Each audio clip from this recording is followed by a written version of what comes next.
Hello, ഇന്നത്തെ dish എന്താണെന്ന് വെച്ചാൽ നമുക്ക് 4 മണിക്കൊക്കെ കഴിക്കാൻ പറ്റിയ അടിപൊളി മീൻകറിയാണ് കേട്ടോ ഉണ്ടാക്കാൻ പോകുന്നത്. അപ്പോൾ അങ്ങനെ മീൻകറി ഉണ്ടാക്കാനായിട്ട് നമുക്ക് ആദ്യം വേണ്ട മീനാണ്. അതിനായിട്ട് ഞാനിവിടെ അയില മീനാണ് കേട്ടോ എടുത്തത്. അതിലേക്ക് ഞാൻ മുളക് പൊടി, മഞ്ഞൾപ്പൊടി, ഉപ്പ് ഇട്ടിട്ട് നന്നായിട്ട് മസാല പുരട്ടി വെച്ചിട്ടുണ്ട്. ഈ മീൻ ഞാൻ പൊരിച്ചെടുക്കാൻ കേട്ടോ ചെയ്തത്. അങ്ങനെ മീനൊക്കെ നന്നായിട്ട് പൊരിഞ്ഞ് വരുന്ന സമയം കൊണ്ട് നമുക്ക് മസാല ഉണ്ടാക്കിയെടുക്കണം കേട്ടോ. അതിനായിട്ട് ഞാനൊരു പാനിലേക്ക് എണ്ണ ഒഴിച്ച് അതിലേക്ക് ഉള്ളി നന്നായിട്ട് വാടി കിട്ടാൻ വേണ്ടിയിട്ട് ഞാൻ ഉപ്പ് ഇട്ടിട്ടുണ്ട് കേട്ടോ. അങ്ങനെ ഇതാ ഉള്ളി നന്നായി വാടി വരുന്ന സമയം കൊണ്ട് നമുക്ക് വെളുത്തുള്ളിയും മുളകും പിന്നെ അതിലേക്ക് ആവശ്യമായ മസാലപ്പൊടികൾ ഇട്ട് കൊടുക്കാം. മുളക് പൊടി, മഞ്ഞൾപ്പൊടി, ഗരം മസാല, മീൻ മസാലപ്പൊടിയൊക്കെ ഇട്ടിട്ട് നന്നായിട്ട് മസാലയാക്കി എടുക്കുക. പിന്നെ നമ്മൾ നേരത്തെ പൊരിച്ച് വെച്ചിട്ടുണ്ടായിരുന്ന മീനില്ലേ, അതും ഇതിലേക്ക് ഇട്ട് കൊടുത്തിട്ട് നമ്മൾ മീൻ മസാല ഇവിടെ റെഡി ആയിട്ടുണ്ട് കേട്ടോ. അതിൻ്റെ മുകളിലേക്ക് കുറച്ച് മല്ലിയിലയും കൂടി ഇട്ട് കൊടുത്താൽ നമ്മൾ മസാല ഇവിടെ സെറ്റ് ആയിട്ടുണ്ട്.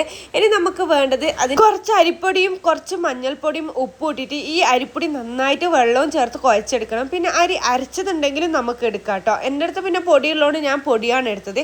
അങ്ങനെ ഇത് അരിയൊക്കെ നന്നായിട്ട് അരച്ചെടുത്തതിന് ശേഷം ഇങ്ങനെ പരത്തിയെടുക്കുക. അതിനുശേഷം നമുക്ക് അതിൻ്റെ ഉള്ളിലേക്ക് മസാല ഫില്ല് ചെയ്ത് കൊടുക്കാം കേട്ടോ. പിന്നെ നമ്മൾ മസാല ഫില്ല് ചെയ്തതിന് ശേഷം നമ്മൾ ഉന്നക്കായൊക്കെ ഉണ്ടാക്കില്ല, ആ ഷേപ്പിലാണ് കേട്ടോ നമ്മൾ ഉണ്ടാക്കിയെടുക്കുന്നത്. അങ്ങനെ ഞാൻ എല്ലാം ആ ഷേപ്പിലാക്കി എടുത്തിട്ടുണ്ട്. ഇനി നമുക്കിതിനെ സ്റ്റീം ചെയ്തെടുക്കണം കേട്ടോ.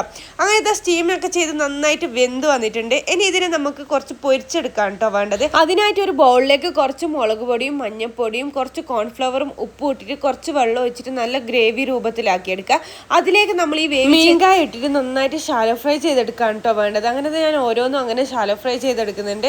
അപ്പോൾ നമ്മൾ മീൻകായ ഇവിടെ സെറ്റ് ആയിട്ടുണ്ട്. അപ്പോൾ നമുക്കിങ്ങനെ കഴിച്ചു നോക്കിയാലോ, അടിപൊളി ടേസ്റ്റ് ആണ് കേട്ടോ. എല്ലാവരും ട്രൈ ചെയ്ത് നോക്കുക. അപ്പോൾ നമ്മളെ വീഡിയോ ഇത്രേ ഉള്ളൂ.